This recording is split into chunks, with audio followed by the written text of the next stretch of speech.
when it actually starts to record. So you have to say some fancy words now. Anytime. We're going now? We've been going now, yes. It like just popped up as live, so I don't really in a basement. You live in a basement. I think everyone lives in a basement. I live in a basement. Yeah, that's your issue. That's my issue. Sean, whose basement are you in? I have a basement, but I don't live in the basement. Shh, don't spoil the surprise yet. No surprise spoiling. Whatever. We'll just jump right in. Hello and welcome to this week's episode of Two Trolls and a Brew, episode 93, A Money Walk. Subtitle, guest number Pooh. Come on, that shit's funny. As always, my co-star... Are you saying that Sean is shit? I mean, I like to poop, especially if you eat Taco Bell. I'm just saying Pooh and two sound alike. That's all. That's all I'm trying to say. Yeah, but so does Sue. I like Winnie the Pooh, too. That was my shit back when I was a little kid. But still the shit, man. He's still the shit. Anyway, Travis is here. I'm here. Our special guest this week, Sean, is here. Now you can say something, Sean. Hi, I'm Sean. You can catch me at Boostin' Tofu pretty much anywhere, and I like magic. What the fuck? Already plugging yourself? I haven't even plugged myself yet. You're fucking plugging yourself already? This is the worst. All right. Anyway. It's the best. Like, all the podcasts introduce themselves on how to get a hold of them usually at the beginning, so I mean, that's what I did. Oh my god. That's crazy. Okay, that's fine. It's fine. Whatever he said. If you're interested in knowing Sean in the biblical sense, hit him up wherever he said. Let's jump right into this week's show. Troll cards. Travis, you have Abandoned Sarcophagus written down here. I have no idea what that card is. So it's an artifact, costs 3 mana, and it says you can play cycling cards from your graveyard. Oh, that seems nice. Yeah, but then if a card with cycling is put into your graveyard from anywhere and it wasn't cycled, exile it instead. Okay. And it doesn't say whether or not you exile the cards that you cast from your graveyard. You do. It just says you do? Yes. Okay. So anyways, that's my troll card because I was using it. Like I'm kind of brewing a blue-white mill. I use the white for life gain. But what is it? The Censor and Countervailing Winds, they have cycling, and they're counter spells. And then what's that? Renewed Faith. They gain 6. Recycled, you gain 2, something like that. Right. And so yeah, I'm trying to figure a way out to do that. And that's why the Abandoned Sarcophagus is in there. Plus, you know, like I said, I'm doing the mill, so what's that 2 mana land or 2 mana one that mills 5 cards and it has cycling?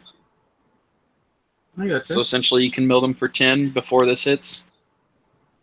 Well, and because this deck's full of spells, you could run the spell or the enchantment that cast a spell, make a clue, and then you can use the crack a clue to mill the cards. I don't know if you need card draw or not, all this cycling. No, I don't. I just want every deck to run that enchantment. And how many of yours have it? Right now 1 probably. Well, it's in the box of blue, red, green stuff that I like build these different combinations of decks when people want to play something different. Does anyone else do that? So just as like a random thing. So how many decks do you have? Technically, that are like built all the time. Yeah. For standard, let's say 3 right now. Okay, and how many of them have the enchantment? None. But again, it's in the put it together. So you want everybody to build it except for you? I keep trying to figure out the right combination of cards to play that in that deck. Like, I could assemble like 4 other decks out of that pile of cards, and every one of those would have it in there. How's that?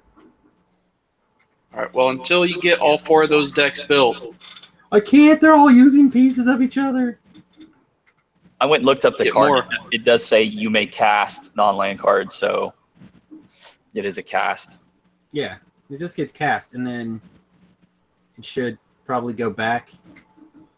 It's a pretty swag-looking picture too. It's like Anubis is going to come out and eat your brains. I'll have to look it up later. My troll card this week is Bloodwater Entity. I think this is the card. I was driving home last night trying to figure out what I wanted to do for this game day. I think I want to build the Bloodwater Entity deck. Do you guys know who this card is? No. It's a new card from Our Devastation. It is a 2/2 flyer for 3, a red and a blue and a generic. It has prowess and flying. I think I said that a couple times. But its important thing is it has an enter the battlefield trigger that returns an instant or sorcery from your graveyard to the top of your library. Now I remember what that is. So one of my favorite cards from previous standard was this Crush the Tentacles deck that did a lot of work. But when it lost, Sean's laughing. Like, I think that was my first game day mat, actually. Yeah, it's up there. Was actually using that deck. Of course, that mat's got some shenanigans to it because it was Remington and I in the finals, and he didn't want to play. He'd rather play the GameCube or whatever with his friends. So instead of playing the finals and figuring out which one of us won, we just split. So it's got a little shade on it. It could be my mat, could be his mat. I don't know, but I think I can rebuild it using this Bloodwater Entity in the shell. I'm gonna fiddle with it this week sometime and try it out. What do you think? Does it have flash? It doesn't have flash, and it does put on top of your deck. But if you run it and Oblivion Sower as your only creatures, and then like Crush of Tentacles, maybe like one Ulamog, like Crush of Tentacles, and then everything else is just like instant and sorceries that you want to rebuy, I think it could be okay. Especially with the ongoing investigation. What? Why not Elder Deep Fiend? I mean, he's okay, I guess. More like the tap their stuff down too. I think I just put it in their hand all the time. It's fine. Yeah, but you tap them down, and then you cast the thing, put the Deep Fiend back in your hand, and then cast it again and keep them off of mana and creatures. Sure. I don't know. Maybe I'll have to look at it. Right now, my brain's like 4 Braid, 4 this guy, some Oblivion Sowers, Crush the Tentacles, and probably a Fat Caster Major 3. Did you say Fat Caster? Yeah, he's a Fat Caster Mage. The Blue Gear Hulk? That's his nickname, Fat Caster Mage. Oh. Oh. I guess my card would be Summa, just because it would be a card Travis likes. What is it? Summa, Voice of Dissent. It's from Amonkhet. It costs a red, a green, colorless. It has flash. It has double strike, vigilance, and haste, and gives all your creatures haste. You can pay a white to untap a creature, and it's a 3/4. So that way you can just like ramp up, play it on their turn, and beat them down. That's a Travis card. Well, that's just the definition of all Travis cards. I actually do want to build with that though, especially with the exert creature from the red-white one. That whenever you exert a creature, you can.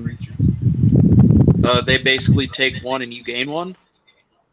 Oh yeah. Do you also run the white guy who says when you exert a creature you tap a guy? Sure. You could. I mean, there's a lot of cards you could run with it. There's the Red Mythic. I was just going through some stuff. That's a 4/1 for 3 that you can exert to get a second attack phase. You could play that with him. Yeah, the Celebrant.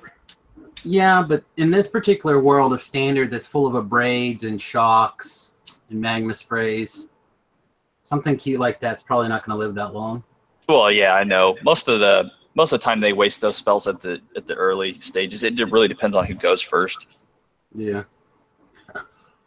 Well, I mean, I like where everyone's head's at. Everyone brought a troll card. Everyone's got some shenanigans. But I think we want to get right into the reason we actually have a guest on this show. One of the things that we've never actually talked about on this show really is finance. Like, it never has occurred to us. We either played what we've had, or we've been motivated enough to play with a certain card and we just went and got it. Sean, however, is a big finance guy. If I were to say, like, I had a finance expert in my pocket, it would be Sean. And I don't know everything. I just pay attention to some of the cards and how they move because I can't play that much as I'd like to. Which I think is fair. I think it's another aspect of this game that we don't. God, Travis is in a hurricane. We're just trying to like tap into a little bit to just have something else to talk about in this post-Pro Tour Hour of Devastation world. Because frankly, a lot of stuff is going to shake out this week. So yeah, exactly. I'm not real sure where we could brew all we want around Standard and sweet cards like Broodwater Entity, but when the top deck floating around right now is what is it, Renamac Red or something? Yep. Yeah, Land Red. Land Red. It's Desert Red. Desert Red. Yeah. Like when that's the top deck, it won't be. There's not like a ton to talk about, you know? Yeah, Hazoret went up like crazy. It was like a $5-6 card before the tournament. But every time that there's a major tournament after an opening, Red always takes over. And then it's like 2 weeks later, it gets put back in its place. Well, it's because Red is not that hard to deal with. It's just a matter of like where people, especially at a Pro Tour, I've always thought Red decks do a really good job of hunting. Because pros tend to want to play decks, in my opinion, pros tend to want to play decks that allow them to outplay other people and puts them in a position where they just get beat by the fast decks.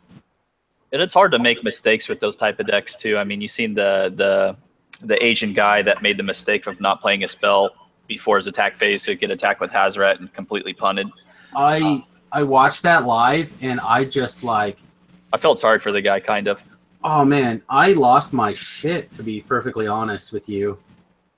Like, I had never been like, oh my god, this guy is going to knock Paulo out. And then, I was like, what? That was an insane top deck. And then 14 seconds later, it was like, oh my god, this guy just lost the match. Yeah, that's crazy. I mean, and that wasn't the only one that happened in that Pro Tour. The top 8 was just full of those moments. Like, it was crazy. I think every game in the top 8 went to 5 games, or every match went to 5 games. And there was at least one insanely heartbreaking moment in every match, I think. Yeah, Travis, did you get to watch it? I just watched most of the finals, I think. That's all I had time for. I just watched the finals because once I got off of work, that's when they started airing. And I think I was playing Magic for most of it, and then we had it playing in the background. Other than that, I was busy doing other stuff. I try to keep an eye on it, mostly for this show as research. But I didn't get it. I usually really like watching all 3 days. Like, the top 8 to me is the least important part of the Pro Tour. It's all the stuff that happens in the middle that I really like. But I didn't get to catch any of day 2, and I still haven't gone back and rewatched it or anything yet. But I just happened to be awake during the finals because it was overseas. So it's like they're either ridiculously ahead or ridiculous behind. I'm not 100% sure. But it was like 2 in the morning when they were doing the finals, so I stayed up and I watched or whatever. So I don't know, it was pretty cool. So anyhow, we were talking about post-PT price jumps. Sean said Hazard. Does anything else like jumped really high? Not maybe some of the zombies. I'm looking right now. Hazard, of course, is the biggest jump. All the cards in that deck went up. I was going to say there's that red 2/1, right? With that card's really good. Earthshake or something. Bomat Courier. Even Abrades went up another $1. It was like a $2 card. Now they're going for close to $3. I'm surprised. Like a card to buy right now, I think would be Glorybringer. They're only about $2 to $3, depending on where you're looking online. It's in the deck as a sideboard versus certain other decks. Not only that, but when rotation happens, it'll be more used because it's just a really good creature. So after rotation, I think it'll go up even more. Well, I love Glorybringer. It's one of my favorite cards right now, and I was kind of surprised to see it just be in the sideboard. Yeah, and as cheap as it is, you can't lose money. You buy a playset for $12, even if it goes down 50 cents, you don't really lose anything. But I don't see it going down ever. Right. What's the Earthshaker at? It just ticked by. I think it's at like $5. Yeah, $4 or $5, and before the Pro Tour, you could have got it for probably $1.50. Yeah. Because I know I got mine out of the dollar bin when I bought them. Heck yeah. Yeah, it's just one of those things to kind of jump into. I mean, another haste creature that also makes a guy not block. Like that was... And to be really fair, there's not a ton of cards that were in this Pro Tour winning deck that wasn't in the 2-tick red upgrade list that they had on MTG Goldfish like the week before. Like, it's not that much different. There's a couple cards different, but most of those cards were in there. So I think the MTG Goldfish guys were right on the money this Pro Tour. Another card I like that's not really being played in Standard, but I see it going up in long term because a Commander is Mirage Mirror. It can basically turn into all kinds of different stuff, and it's only like a $2.50 card. It'll be in every Commander deck, eventually. I agree. My son is in love with this card. I love it. We have a Frontier tournament, the first one we've run at the arena, coming up in September, and I'm trying to get people hyped up for it locally because I don't like Modern that much. But this idea of Frontier is really appealing to me. And it's one of the cards that Remington's really excited about to try. But for those of you who don't remember, my son Remington loves the Ensoul Artifact deck from like a couple of standards ago. So I think he's basically recreating that deck with upgrades. Okay, so if you have the Ornithopter with the scissors, and you make the Mirage Mirror a copy of the Ornithopter, does it also copy the Power and Toughness? No, I think it only copies the text on the actual card. Basically, it copies the actual card and not the enchantment that's changing the card. I say most clone effects are not. They just grab the original copy. Okay. But so what's he using it for? I think he just wants another like utility thing in that deck.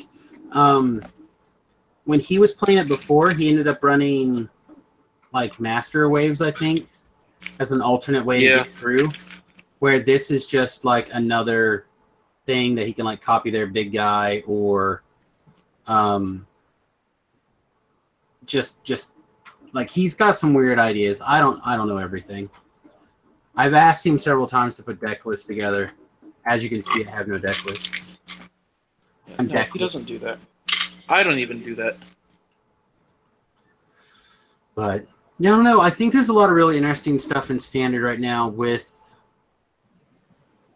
where the Pro Tour left us. Obviously, we need there's a PT or a GP this weekend somewhere, right? I assume. I think Minneapolis is the next one people have been talking about. Yeah, Minneapolis is this week, and then in 2 weeks it's Denver. Okay. So yeah, at least I think that's what it is. That sounds right. Yeah, that's right. I'm trying to pull up the the doohickey. Yeah, You're some not close enough to go to Minneapolis, right, Travis? You're just going to Denver. Yeah, we're just going to Denver, and I'm not even going to play in the main event. I'm just going to go do the side events and maybe hang out with some friends. Yeah, that sounds good. If it I wasn't signed up so for the far, main event. I don't know what I'm playing though. Well, there's a. I think this is probably the most wide open standard in a very long time.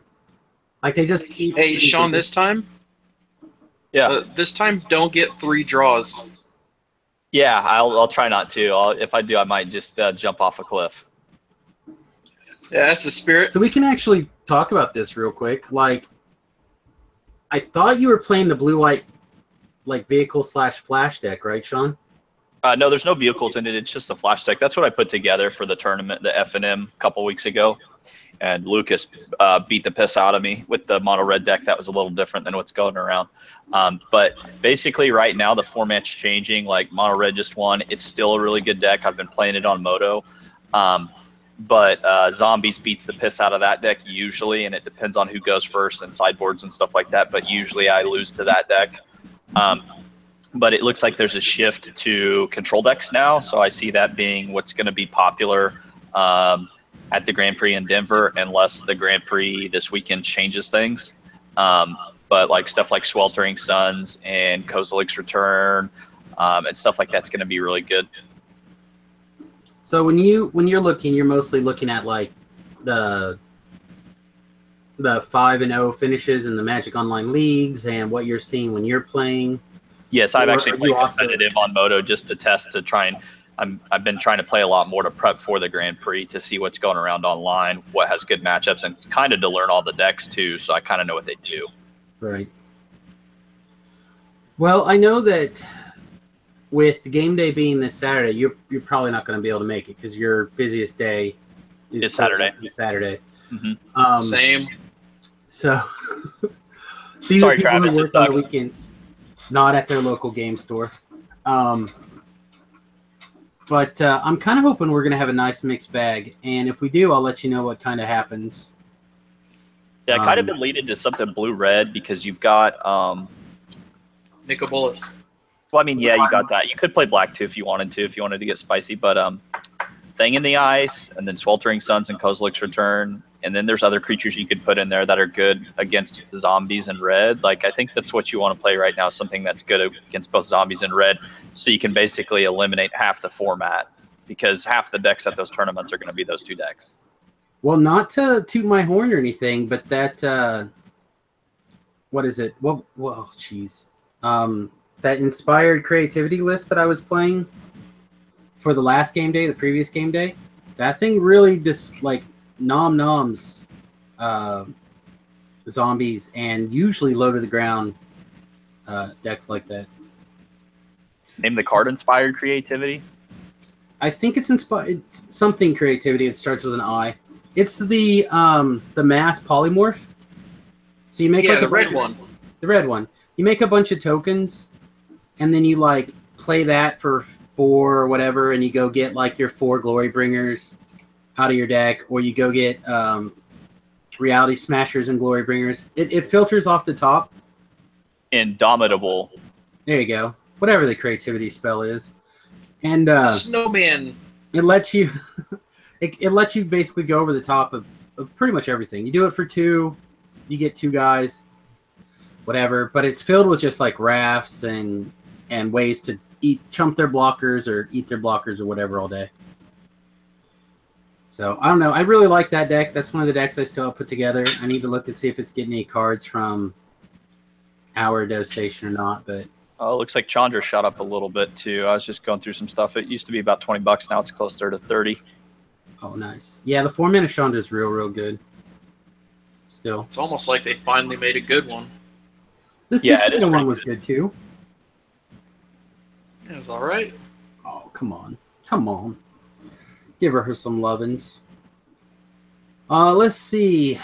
Anything else in particular jumping out at you price-wise? There's a whole bunch of really cheap planeswalkers right now from Kaladesh. You've got Dovin Bond at $1.85 to $2. Nissa's only $250. So especially for casual players, right now is the time to buy some of these standard cards that are really cheap. Noxious Gear Hulk's only $2. Really? Yeah, Cataclysm Gear Hulk's only $2. So I mean, there's a lot of really cheap cards, but they overprinted the heck out of all this stuff. Right. But there are a lot of really good cards cheap. So I guess, I mean, one of my questions for finance stuff, I hear all these finance guys, when they talk about cards, they're talking about a 2-year minimum investment. Is that you, or are you more of like the day trader of Magic cards? I haven't been buying or sell. I've been selling more stuff than buying, but I just kind of pay attention because just in case I think something's going to spike or a deck's getting popular and no one really knows about it yet, then I might buy a couple play sets just to see what happens. Mainly I've been investing most of my Magic money into vintage cards because they don't lose money. Right. I want to talk more about the vintage stuff in a minute, but I'm curious, where do you, when you say I'm going to get a couple play sets of something, and I know you're still a good shopper at the arena, but I know that we don't keep like cards on hand at the quantities that some other shops do, especially not like multiple play sets of stuff unless they just happen to be what Todd's floating around. Yeah. So I assume you're buying online somewhere? Yes. So eBay usually. eBay? Okay. Yeah. That's what I was going to get to, was like, what's your preferred places for buying cards? I used to buy a TCG player a lot because it was cheaper, but I ran into more problems, and they don't put tracking. And so if, like, say you order something and you need it for the Grand Prix in 2 weeks, and then tracking doesn't get uploaded, and then the cards just never show up because there's a lot of people that are like, oh, yeah, this card's going to go up. I just won't send it, and we'll message the person and say, hey, I'm not sending you the card. And then your cards for your deck never show up. With eBay, usually they have to upload tracking. Or if not, you just order another playset to make sure you get the cards in time. That's the only bad thing about ordering online. Gotcha. But so you don't have like a special site that you go to other than just eBay? I look at TCG Player and eBay. Star City Games is usually the most expensive. Channel Fireball sometimes is okay, but usually eBay and TCG Player are the two cheapest websites you can buy cards online. So I'm gonna put this out here and honestly land here for 1 second. I tend to buy my cards when I buy online, just from straight up Amazon. That works. I'm gonna say I've often found them because the Amazon pricing, I think, runs on a different schedule than everybody else. So you can often see a spike, but it's still locked in on the Amazon price for another day or so or whatever. Yeah. And you can jump over on Amazon and buy them. For example, for the modern deck I started playing, I needed some cards, and I started to see the spike because I wasn't sold on it yet that I wanted to get it. So I checked on Amazon and eBay and TCG Player and stuff, and the cards had started going up. But on Amazon, I was still able to buy them for like $3 a piece or whatever. And yeah, sometimes you got to check, especially if there's that one card that you know is going to spike. And there's people on here that'll be like, you know, whatever card it is, they'll buy them out on 5 different websites. Exactly. So that's one of my places. Also, most of my family just buys me gift cards on Amazon, so it makes my life a lot easier. To just like, if I need something special, I can just go there. So anyway, I want to ask you about legacy or older cards, vintage cards. You had a really interesting story come up with you a couple of weeks ago, and I thought it was really cool. And I thought it was one of the reasons I wanted to bring you on the show, in particular. So why don't you know what story I'm talking about?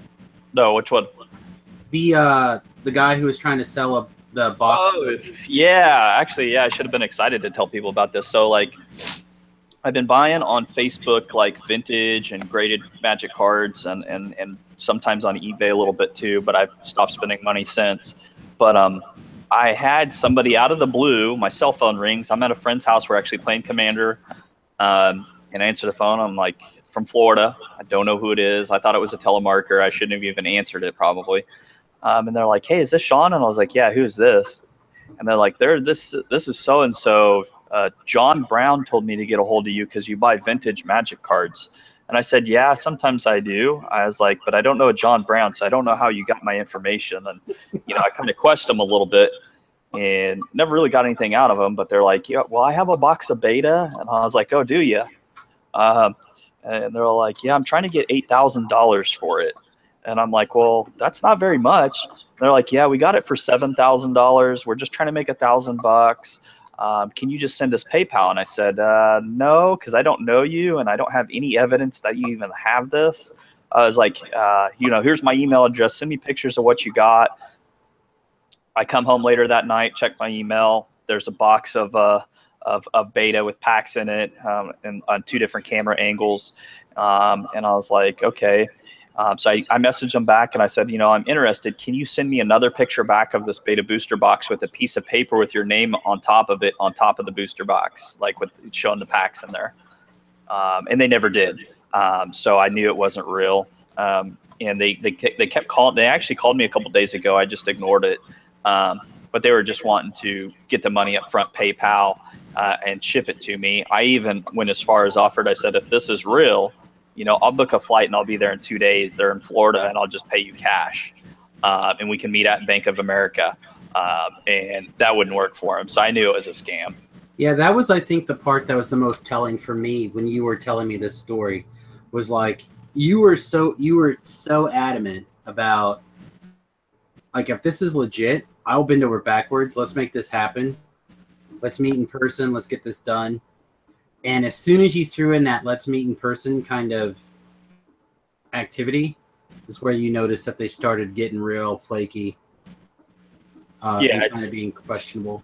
Just like that's what all the vintage dealers do. Like the Vintage Magic guy, Daniel Chang, I talk to him and watch his podcast or his YouTube videos. And he just like went to France to sell somebody an Alpha Lotus and got some unlimited dual lands and brought them back. And, he's been all over the world buying and selling vintage cards, but, on a lot higher scale than normal people. Yeah, I think that's probably like, I don't know, a sign, if you're willing to jump onto a plane to make a deal, that you're at that next level.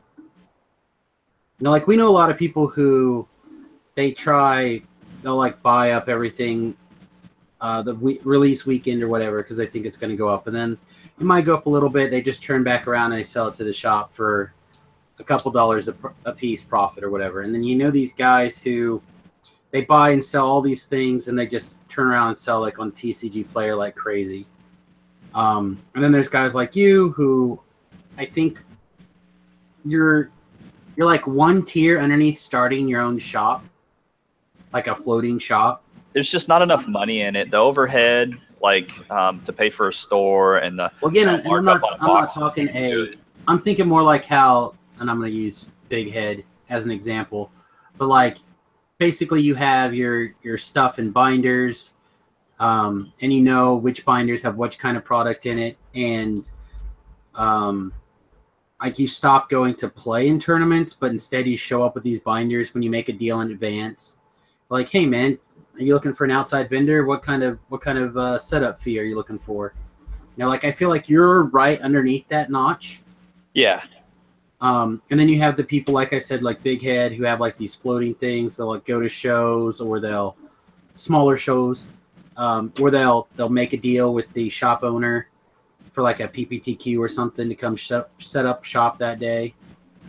Usually for, like I said, a setup fee or whatever. And then you have the people who move to shop status or whatever, or fly around the world and buy and sell individual cards. Yeah, that'd be awesome. That'd be the dream. Yeah, Who's Big Head? Huh? Aaron. His name's Aaron. Who's Big Head? Yeah, Aaron's Big Head, or Big Head is Aaron. He's a guy. I think he used to actually be from the Salina area, but now he's based out of Wichita. He's lived in Wichita a long time. Yeah, it's like at least 15, 20 years, I think. But you call him Big Head. That's just what he goes by. That's the nickname that he actually gave me. I think there might be a little dwarfism in his family. Perhaps. Like he's regular size, but his head's a little larger. All that extra brain matter, I think. I'm waiting for whatever the joke is. I can see the smile on Travis's face, like waiting for it. Oh, now I made a frowny Yeah, face. there's no joke. Okay. Yeah, I don't know why they call him Big Head either, but he's went by that since like 1997. I honestly couldn't tell you his name. I mean, Yeah, his name's eventually Aaron. I don't know his last name. I don't remember it. So I've just Big Head. He goes by a really weird name on Facebook too, like something even completely different than that. So Oh, El Largo Cabasa, which is the big head in Spanish. oh, okay, that would be it then. That would be it then. So yeah, I mean, between him and the arena, and obviously you've actually helped me out numerous times. I can pretty much always get whatever I need when I need it. Yeah, I have a lot of cards. I think I have more cards than Todd does, to be honest. But like a lot of it, I won't sell. Like there's some stuff I keep that I won't get rid of. And then I just like if somebody has a collection and they need money, I'll buy it if it's something I'm interested in. If it's just all bulk stuff, I won't even bother with it. Even if there's 400 rares, I won't care. But if there's decent stuff in it, like some fetch lands or some commander cards like demonic tutors and like random stuff like that, that moves pretty easy, then I'll buy it. If I have the money, because I'm kind of tight with my money now. But I kind of am like a hoarder. That's why I said I've just been mainly selling recently. Well, I know, like, for example, when I was trying to put together my other modern deck, I needed, like, Flicker Wisps and some other uncommon and something else. Leon Arbiter and Ghost Quarter? Yeah, something like that. And I'm like, I need these random cards with this artwork. You got me, from this set. You're like, yeah, let me look. And then the next thing you know, Friday, they're sitting there. Yeah, I think the only thing you didn't get from me was the Ghost Quarters because mine were a different set than the originals or something. Correct. And I mean, like I said, you put those things together, you build your network, and I think it's pretty key if you want to get serious about Magic. Well, and I just like being able to like help people out. Like I actually just got a text today from Heath and Hutchinson. He was asking me if I had any extra Liliana, The Last Hopes, and unfortunately I didn't because I sold all. I had like 5 extra play sets. I sold them, 3, 4, 5 months ago, like around the last Pro Tour time, because they'd spiked a little bit. So I sold all my extras, and the only thing I have is Japanese foil ones. And I told him I would sell those, but he wouldn't want to pay what they're worth. That is another thing that I actually would make an interesting little topic here, just real fast. Do you really like your alternate language, your non-English language foil stuff? That's better. Is there a particular reason? Because they cost more. Well, they're just more. Yeah, they're just more rare. The main reason why is like when Todd gets boxes, he'll usually sell them to me for about the same price as English ones. From a play standpoint, I think I'm going back to English now, just because when I want to play, if no one can read the card, it's just confusing for everyone, and I don't play enough to have all the cards memorized, which is a downfall on my side. Well, see, that's exactly one of the things I was going to talk to you about, is because I think that actually came up at the last Friday Night Magic that I actually saw you play at. Yeah, I had to look some cards up for my opponent. I knew what they did, but my opponent didn't. It was a newer player, which was fine. So it causes, like at a big Grand Prix or something, it'll cause more time. You'll have to call over judges. They'll have to give you extra time. It's just a pain in the butt. So competitive play, I wouldn't recommend it. Unless, of course, you're in Japan and have all Japanese cards, then it would be fine. But just the reason why I buy them is because if you hit a key card in foil in like Russian or Korean or Japanese or whatever, the multiplier of the value of the card is significantly more, anywhere from 3 to times the amount of English. In most cases, just as the example would be back in. I can give you one right now. Go for it. Foil Fatal Push in Russian. Probably $100. A few weeks ago, it was like a month or two ago, it was like $70. Compared to in English, the Foil Fatal Push is like $30. Yeah. My biggest example was I actually pulled this. I was at a friend's house. We were opening Russian boxes of Konstantin here, and they had fetch lands in them, that's why I opened them up. One of my buddies actually opened a pack, and it had a foiled Wooded Foothills in it, foil Russian. And so a regular English one would have sold at that time probably for like $60 to $70. And I sold it for $450 in 3 hours after I put it on eBay, and it paid for most of my case. Yeah, it's just foil foreign rares. They're just more, just cause. Yeah, and they print less. They don't. Too. I mean, I understand the printing rarity, but everything else about that doesn't make any sense to my brain. The foil part doesn't make any sense. Not being able to read it doesn't make any sense. You know, I may have mentioned this once before, where we had a player. I don't want to say a regular per se, but he lives near enough by that he comes to the shop enough. And his opponent played a foil or a Russian card on him. And the opponent called the judge over, at this case was me, and was like, hey, I just want to make sure my opponent has the text of this card. And this individual just like randomly goes, I speak Russian, it's fine. Oh, that was I know who you're talking about. I made friends with him. He went to Wesleyan. He played basketball. His name was Yuri. I met him at like a pre-release event or something, and we hung out like several times, and we'd go play F&M a couple times. He didn't come around a lot because he played basketball. But yeah, he's actually back in Russia. Okay, well, that's actually not who I was talking about, but it's cool that there's another guy. Yeah. But like I said, it was just like, it was, at the time, it cracked me up when this guy that I've known for a long time, I had no idea he spoke Russian. He's just like, oh yeah, I can speak and read Russian. It's fine. That's crazy. Yeah. Remind me later. I'll tell you who. But I don't know. It was pretty funny. So I guess really we're kind of towards the last half of the show here. What about this concept of the last game day? Does anyone have any big plans? I know, Travis, you're working. Mm-hmm. And, of course, that means Sean is also working. But Yep. What do you guys feel about this change away from game day into store champion, I think is what they're calling it? It's awesome. I haven't heard anything because I don't pay attention. They used to do a store champs back in the day, and they gave away the foil full art Doran and I think the foil full art Mutavault like way back in the day.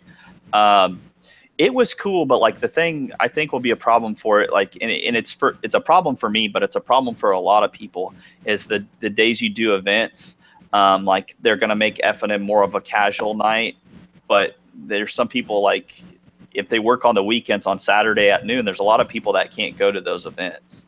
Right. And I think, they'll find out numbers and not tell anyone about it on like attendances and stuff like that. But I think later in the evenings is better for a lot of people, because even if they had to work that day or Sunday or whatever, they're usually off by, 5 or 6 or whatever. So I think that would be its biggest downfall. I really think they should go back to Magic Player Rewards, where they'll send you a packet in the mail every 3 to 6 months. That was the coolest thing Magic has ever done. I agree with you. I've got a bunch of that stuff still laying around that I think is really cool, but I really like game day. I like the concept behind it. Like, all right, so this last weekend was the Pro Tour. This weekend's game day. What are you going to play? Are you going to play at the pros played? You're going to try to have the deck that beats that. And I like that concept. I'm also not a huge fan of Saturdays, which I find ironic, because I'm the guy who kind of plans the tournaments, or one of the guys who plans the tournaments at the arena, and we just always do them on Saturdays. Thing too. Say what? You still do the Pokemon thing on Saturday too? We do, but the Pokemon thing is basically dead right now. Yeah. So yeah, that's another story that basically turns into the guy who was officially in charge of the Pokemon angered the woman who was unofficially in charge of the Pokemon, aka the woman who knew all the kids and brought all the kids to Pokemon. So, you don't anger the sleeping grizzly when she's doing you a solid. She's what's it called? Yeah, basically she because like our kids aren't in that age group, right? Like me and this other guy who was in charge of it. My kid's 18, his kid's 12 or 11 or however old he is. and all these other kids are, you know, like 8 or 9 or 10, and it's just like, well, they don't run in these circles. So if you want the Pokemon kids to come and play, don't anger the person who's like, hey kids, let's all go play Pokemon. You know, like, you don't make that one mad. And so now basically Pokemon it's struggling again. I've got a few kids who are excited to play, so maybe we'll be able to get it going again, but it's going to be an uphill fight on Pokemon. Yeah, I heard Pokemon's been getting pretty big. Well, what's going on isn't that the kids are playing the Pokemon right now. The thing is that the adults, it's kind of like how, like, I love Legos, right? Legos are awesome. Because that was my toy growing up, right? So, and I'm at that point almost where I can just like buy whatever Legos I want. Like, one of the things I'd like to do is actually do a live stream where I just assemble like a 5,000 piece Lego set. That'd take a while. Boring as hell to watch. Like, we're both immediately like, no. Play some music at least. Well, I would do that, and I would probably also like. I wouldn't just sit there and do nothing but play Legos nonstop, or play Legos. But like, Tested did a Lego build off, like that, where one guy put together like a 5,000 piece something, and somebody else put together like almost 5,000 piece something else, and they like did head-to-head stuff, and it was actually a lot of fun to watch. It was like 7 hours or something, and I actually watched all of it because I actually thought it was really fun. I don't think it's their most popular video because I don't think they've done one since then, but I thought it was cool and something that I could do in smaller chunks and just like have in the corner and like, all right, we're gonna, you know, take a 15-minute break and play Legos, you know.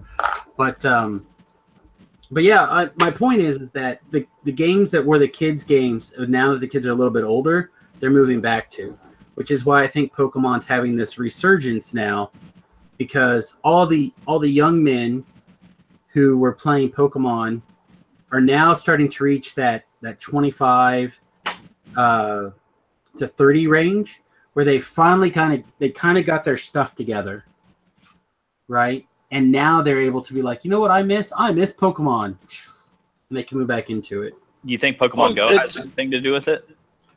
I mean, I'm sure it's a factor, right? Yeah. Well, seeing like what I've been noticing a lot with the dudes that I work with, none of them care about women right now.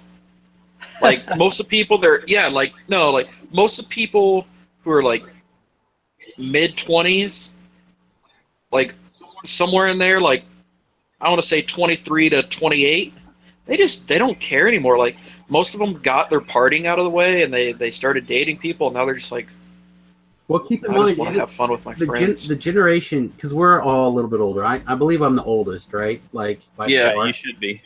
So, I mean, You have an 18-year-old. Of course, you're the oldest. Son. So, like, I've noticed a lot of changes. Again, looking at like Travis's generation and Sean's generation, my son's generation, like the fact that how you've grown up with technology has just changed your outlook on things so much, right? Like, for example, when I was a kid, having your own car was, your ability to go where you wanted, do the things that you wanted, was key. Mm-hmm. Right now, my son, we're just now teaching him to drive because he has to drive to go from his high school classes to his college classes. If he did not have to go from the high school to the college classes, he probably still wouldn't drive. He's got zero motivation to do so, because if he needs to go somewhere, he just grabs his phone, hits like his Uber app, and gets a ride. Yeah, one of the dudes that I work with, he just longboards everywhere. Right. That's cool. One of the things that I actually suggested to Remington a long time ago was a longboard or electric skateboard. Like, they have a car, but he gives it to the girlfriend because she has the kid. And he's just like, I honestly don't care about driving. The only time I drive is when I have the kid. So it's like most people don't even bother with cars unless they're going long distances anymore. Well, again, let's step back from most people, and let's just say, there's a generational gap that has happened. A sense of freedom has moved away from the car and being able to go places to, well, I can see that on my phone, or I can Google that on my phone, or whatever, Yeah. The same thing with, I'm going to say women here, and I'm going to keep it clean and loose to keep our PG-13 rating. But when you have access to the whole of the internet, there's the real thing necessarily doesn't keep up always. Yeah. So, like, I know Travis is kind of like that. He's practically a monk right now. A Well, lovely young woman has decided to send herself up special for him, and he wants no part to her. When I That was, was irritating. when I was actually I sold, I think, my second collection of Magic cards to basically buy. My first car I got for free, but it was a piece of crap and it blew up on me, shortly after I had it. To buy my second car, I sold my Magic collection to Todd, and we had about 65 Wastelands in there. At the time, they were only worth about $1. So, I mean, it was just a lot of stuff. But I think my main reason is I wanted to get a job and go to work, and then also have a car to go to school and impress girls. Is, I think, one of the reasons a lot of people buy cars. I don't know. I'm a guy. I like cars. I mean, and again, you come down to, like, if you can longboard to work, like, it's close enough you can just longboard, and you're not that worried about it. Who cares, right? So He lives about 10 miles away. Also, to be fair, a lot of these kids want $15 an hour to flip burgers, so they're not getting it. So they're just like, well, I'll just stay home. I make about 13. Yeah, the work ethic isn't the same as it used to be. Like, even when me and Travis, I think, is a year younger than me, the work ethic's not the same. I mean, you're always working. I'm surprised you're not working right now. Yeah, right now I have Wednesdays off and sometimes Fridays. My schedule's weird. So, anyway, do we have anything else before we wrap up this show? I mean, we can just sit around and shenanigans all we like, but somebody, aka Sean, told me that we shouldn't just shenanigans for a whole show. Well, I guess it's hard. I guess until you're on a call and talking with people, you don't know how hard it is to stay focused. And like, I listened to Brainstorm Brewery, and Good show. The other one I started listening to was Cartel Aristocrats, because they talk about finance. So I get info from those guys, and I actually know a couple of the guys in real life. What was I going to say? They try and keep it structured to where they have like a little piece of paper that says we're going to do an intro. Like, one of them has break and bulk on like bulk rares they like, and then the other one's like, they have a section for Pro Tour and stuff like that. But it's kind of hard to stay focused and stay on like topics when, like, I don't know. It's it is difficult without access to the show notes. And Travis and I, well, I'm looking at them. Travis helps fill the things in, but then I think he wants me to run the things. I can't necessarily do anything when I only have my phone. That's true. So, like I said, I do keep it up, and I do try keeping an eye on it, but it was just one of the early critiques from Sean was that we had too much other stuff and not enough Magic, and now here we are talking about kids and Pokemon and bad work ethic. Well, it's different when you're actually talking about it. You don't think about that stuff when you're a listener. But then when you're actually in it, it's a little different, because it's, like I said, I don't know what else I would talk about. We didn't really talk anything about Commander, but we don't need to. I mean, do you have anything you want to add about Commander before we start the wrap up? Not really, but the new Commander decks are coming out pretty soon. Oh man, great! Now there's a whole one. Oh, there's just one? No, there's only one. The cat one's been released already. There you go. That's the cat one. They're saying it's like Alaro, but then there's going to be like 3 or 4 other decks. I should have known better. Yeah, no, there's only one, and then there's cats. 3 piles of trash that are also going to be released to, add variety. But there's only one deck. Oh, hey, I actually have a little bit of news to glue in real fast. So, I've been playing that modern deck, playtesting it for the tournament I was going to go to last week, and then chickened out because I had a migraine for a really long time, and I didn't want to travel because it hurt, and I'm a giant puss. But I switched out Doom Seeker or something, the like tap and make a 1/1 human guy. I took him out and I started trying the cat guy who makes 2 cats. You like tap and exert. It makes 2 cats. And he also gets +1/+1 for each cat. It does. That guy's an upgrade. Something Sovereign. Correct. Pride Sovereign. Pride. That guy is ridiculous. So first of all, you get 2 untaps with Intruder Alarm, which is pretty great. Plus, also, the main reason why I switched to him, and I don't know if anyone else there is following this logic train down its path or whatever. But one of the things that would happen is I would combo off, like make infinite dudes or make infinite mana or something. But I didn't have a payoff card that wins that turn, and I could lose to the crackback. Like they had a burn spell to burn me out, or some sort of creature that I couldn't deal with, or something. But this Pride Sovereign, I could make into a giant monster, like just infinite, no problem. Plus, have all these life-linking cats, and then fling. Well, I don't have a fling, but I have a Kiki Jiki, so I can make a whole bunch of those cat guys, and I can attack for 10,000 with 1,000 cat lords pretty quick. So, I really do like this guy. I'm going to continue filling with the deck in the spare time. The main reason I didn't go is, like I said, 1, I had a migraine, but 2, literally everybody I thought I was going to ride with, like, flaked out on me. Like I thought the other Sean was going, he couldn't, so that was done. I was going to take Riley, who really should be the show intern. Like, we should just have him sit in the corner and tell us the name of cards when we can't think of what they are.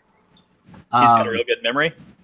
I mean, he's better at figuring out cards. It's so hard to figure out the name of something when you're talking about it on a show under pressure. But, like, the listener or the kid in the corner can instantly think of the card. Like, oh, you're talking about blah, blah, blah card. And it's like, here's a bag of wing dongs for you to munch on, my friend. But, yeah, it's one of those things. And so I didn't go. No one. I wouldn't have went either. I've played in a lot of Grand Prix and PTQs. I've had the flu out of PTQ like way back in the day. It's hard to think and concentrate if you got a migraine or feeling ill. It really sucks. Yeah, I pretty much, I'm used to having a certain level of migraine pain all the time. But it was really bad. I've had a really bad couple of weekends the last couple of weeks. And I just was like, yeah, I can't, if I drive there, play for 6 rounds, because I was also told they had at least 51 people. Oh, wow. At midnight when I called, or not called, but texted. It turns out it didn't turn out to be that many people on Saturday, but it was still 6 rounds of people plus the top 8. I don't think I could have made it. It physically drains you to play Magic at all. Like when I go to this Grand Prix that Saturday of 9 rounds or whatever, it's like, that's a minimum of 9 hours. Plus it's slow, plus afterwards, and I'm staying like an hour and a half away, dude. It's going to be like a 16-hour day. Right. Well, it's part of the reason why I love the idea that Travis has for Grand Prix Denver coming up. Looks like the 18th and 20th of this month. Yep. Where the idea of just go play some side events, go hang out, get some beers or whatever, smoke a joint, whatever it is you want to do while you're there in Denver. Not Travis. Sounds great to me, it actually does motivate me to consider going to Denver this time. Like, I feel like I probably have a good group of people like Sean. Well, I could ride with Sean. No, like I've already had like several people hit me up. I'm leaving on like a Wednesday and coming back on a Tuesday because I'm actually taking a whole week of vacation. Sounds good. So it's gonna be like 3 days of Magic. Sounds great. 3 or 4 days of hiking in the woods. Sounds awesome. Oh yeah. I don't know what I'm gonna do actually, but I'm gonna do a lot. Well, that's fine. I just need someone to drive me there and then drive me back. Preferably after they Mr. T me. Mr. T. Teabag you? Not teabag me, Mr. T. So Mr. T was scared to fly. So anytime they had to fly, they would drug his milk. Nice. Yeah.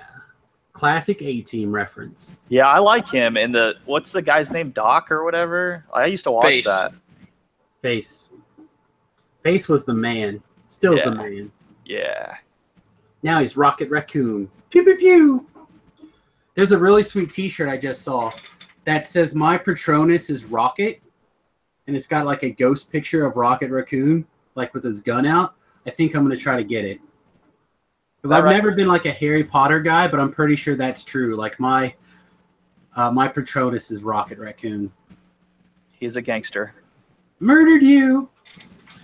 With that, everybody, I think we're going to go ahead and wrap up. SamusGarobo.com for this and all past episodes. Of course, you can check out many of them recorded right here, youtube.com/SamusGarobo. You can send us an email, the number 2trollsbrew@gmail.com.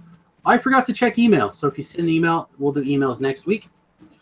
You can check us out at twitch.tv/SamusGarobo.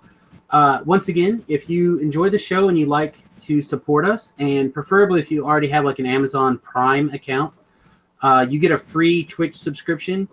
I would really appreciate it if you would jump over there and give us a subscription. If you're not already using it for Twitch, that really would help the show continue at the level that it's going and just improve.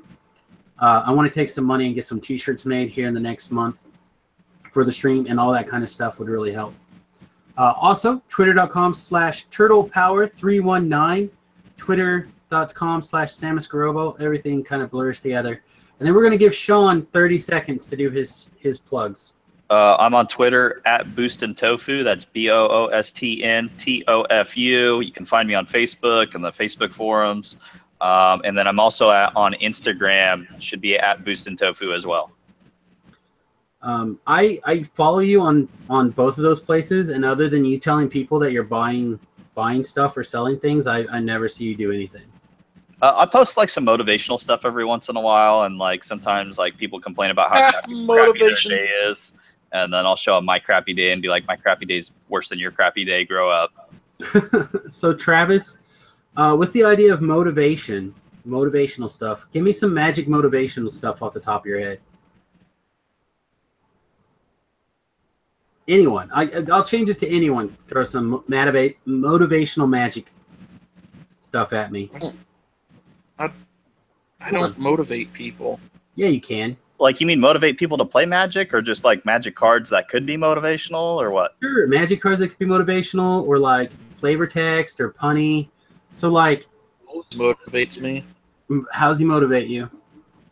Because he's our Lord and Savior. So there you go. So Nicol Bolas, our Lord and Savior. I like Karn Liberated because he can just like exile your ass.